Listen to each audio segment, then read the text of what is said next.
Graça e a paz do Senhor Jesus Cristo, bom dia. Vamos continuar falando ainda sobre os benefícios da salvação. Ontem nós falamos sobre a justificação por meio da fé, sobre termos paz com Deus por meio de Jesus Cristo. E hoje nós vamos continuar no versículo 2 de Romanos capítulo 5, falando ainda sobre os benefícios da salvação. Diz assim: por intermédio de quem obtivemos igualmente acesso pela fé a esta graça na qual estamos firmes e nos gloriamos na esperança da glória de Deus. O que me chama a atenção nesse versículo 2 é esta graça na qual estamos firmes. Paulo aqui ele dá uma certeza que nós estamos firmes.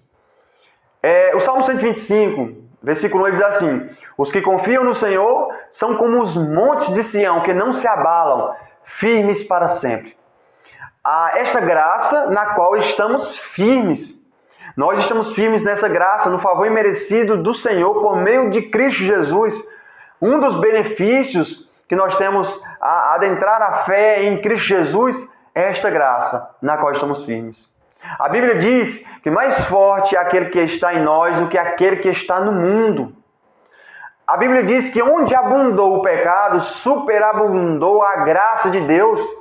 Veja, como o salmista disse, que os que confiam no Senhor são como os montes de Sião. O monte, a ideia é que ele não se abalam com vento, com tempestade, com tribulação.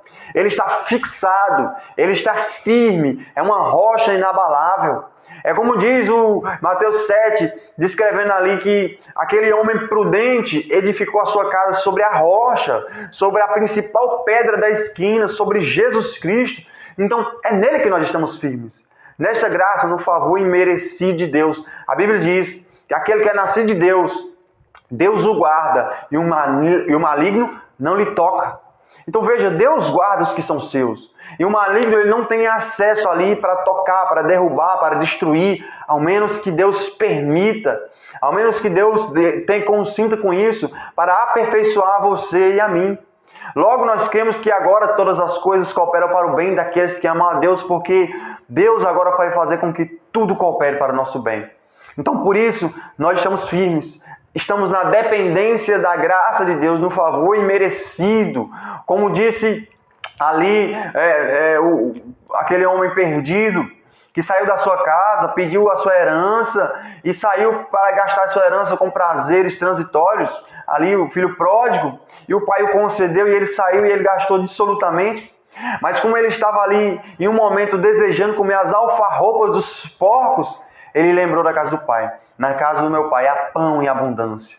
Na casa do meu pai ali, até os trabalhadores comem melhor do que eu, que ele estava naquela situação. E ele se levanta e diz: vou ao meu pai e vou confessar o meu pecado. Levantar-me-ei e irei ter com meu pai. Essa deve ser a nossa atitude. Crendo nessa graça, confiando nessa graça, mesmo diante das nossas adversidades, situações, tribulações, ventos impetuosos que vêm sobre a vida cristã, confie na graça do Senhor, recorra a Ele. Como diz lá em 1 João: filhos meus, não pequeis. Mas se porventura pecarem, saibam, nós temos um advogado junto ao Pai, Jesus Cristo justo, que Ele morreu ali pelos nossos pecados e nós podemos ter acesso a essa graça. A Bíblia diz, no texto do livro de Hebreus, que Ele em tudo foi tentado, mas sem pecado. E Ele pode se compadecer agora das nossas necessidades, das nossas aflições, porque Ele passou, Ele sabe que você tem passado. Então, estar firme nessa graça, que nós estamos firmes, não é dizer que não erramos, mas é que sempre recorremos à graça de Deus. É sempre que reconhecemos a nossa miséria, como Paulo disse: miserável homem que sou, quem me livrará do corpo desta morte? Graças a Deus por Jesus Cristo, nosso Senhor. Veja, e ele continua o texto dizendo: na qual estamos firmes e nos gloriamos na esperança da glória de Deus. E nos alegramos na esperança da glória de Deus. Nós nos alegramos porque um dia nós seremos revestidos da glória de Deus. Quando? Lá em Coríntios diz, quando aquilo que é corruptível se revestir da incorruptibilidade e aquilo que é mortal se revestir da imortalidade. Então cumpre-se o que está escrito: tragada foi a morte pela vitória.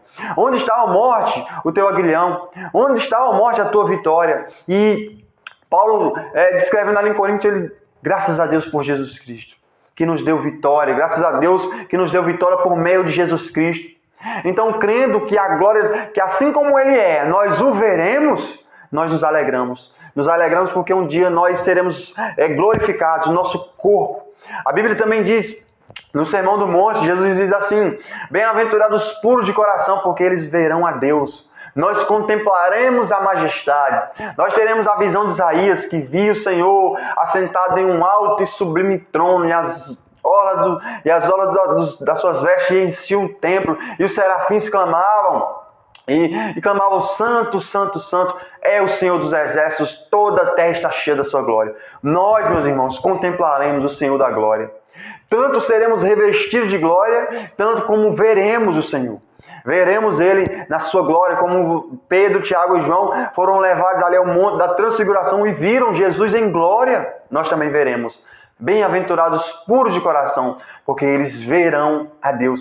Essa é a nossa alegria. Essa é a nossa esperança. Esperança que se vê não é esperança, meu irmão. Nós temos uma esperança certa. A esperança do mundo, eu tenho uma esperança, mas ela não é certa neste mundo. Mas a esperança descrita na Bíblia, ela é certa. É uma esperança que nós podemos confiar. Vai acontecer. Cumprir-se-á o que está escrito. Nós contemplaremos a glória de Deus. Por isso, se alegre. Viva nessa esperança. Paulo diz que ele chegou ao ponto de se desesperar da própria vida. Mas ele também diz que ele cria no Deus que ressuscita os mortos. Esse é o motivo de nós não desfalecermos. É um Deus que, em meio às tribulações, às adversidades, nós podemos lançar toda a nossa esperança e confiança. Que Ele vai nos trazer o auxílio no tempo oportuno. O auxílio bem presente na hora da adversidade. É o nosso Deus. Então eu encerro com esse texto de Salmos. Os que confiam no Senhor são como os montes de Sião, que não se abalam, firmes para sempre. Caminhe nessa esperança e nessa expectativa. Amém? Vamos orar? Senhor Deus e Pai, eu quero orar por essa palavra, por aqueles que irão ouvir, Senhor. Que o Senhor tenha nos fortalecido, nos sustentado. Orar para que o Senhor fortaleça cada um, Senhor, em meio a essas adversidades, tribulações, mas que o Senhor cresça, Senhor, no nosso meio. Que o Espírito Santo venha nos fortalecer, nos guiar para continuar a nossa caminhada, crendo que o Senhor está ali agindo em nosso favor, crendo que todas as coisas cooperam para o bem daqueles que amam a Deus, crendo que o Senhor vai fazer com que todas as coisas cooperem para o nosso aperfeiçoamento, para um dia contemplarmos o Senhor, para que um dia, Senhor, seja enxugado dos nossos olhos toda lágrima, Senhor, para que nós possamos ver, Senhor, aquilo que o Senhor preparou para aqueles que o amam, Senhor. E assim nós te oramos, em nome de Jesus. Amém, amém. Glória a Deus. Amém, meus irmãos. Eu quero, como sempre faço, pedir para você compartilhar esse vídeo, para que mais pessoas ouçam a mensagem, para que mais pessoas entendam, creiam em Cristo Jesus, se convertam e venham a viver uma vida digna do Evangelho, meu irmão. Deixa o seu like, compartilha o vídeo, deixa o seu comentário aqui também para que o YouTube entenda que esse vídeo é relevante. Então, fique com Deus e Deus abençoe. Glória a Deus.